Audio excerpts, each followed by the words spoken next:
Sa pagsisikap ng mga siyentipiko na maibalik ang mga tinaguriang sinaunang hayop sa pamagitan ng genetically engineering o direktang pagmamanipula sa DNA upang baguhin ang mga katangian ng isang organismo sa isang partikular na paraan, nakagawa ang biotech company na Colossal Biosciences ng isang hayop na may katangian hawig sa mga extinct species tulad ng woolly mammoth. Ang mga woolly mammoth ay may mahaba, makapal at maitim na balahibo, may malaking umbok sa may bandang balikat, mahabang ilong na parang punong kahoy, gayon din na may dalawang nakakurbang mahabang pangil. Namumuhay ang mga ito sa mga kontinente ng Europa, Asia at North America hanggang sa na-extinct sila mga 4,000 taon na ang nakalilipas. Noong 2021 nang ihayag ng Colossal Biosciences, ang plano nitong buhayin ng woolly mammoth at dodo bird o isang malaking ibon na 3 talampakan ng taas at may kulay abo na balahibo na may halong puti sa buntot at may maliliit na pakpak. Makalipas ang halos 4 na taon, pinanunsyo nitong Martes na naturang biotech company na sabay-sabay na itinurok ng mga siyentipiko ang 7 gene sa embryo ng daga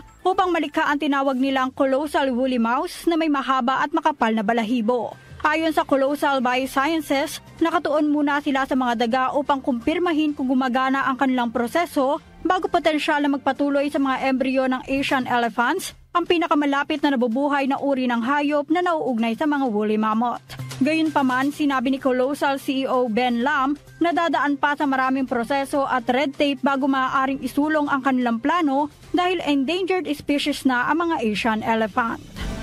Ako si Rosemary Miranda, para sa DWWW 774, Ultimate Music Radio.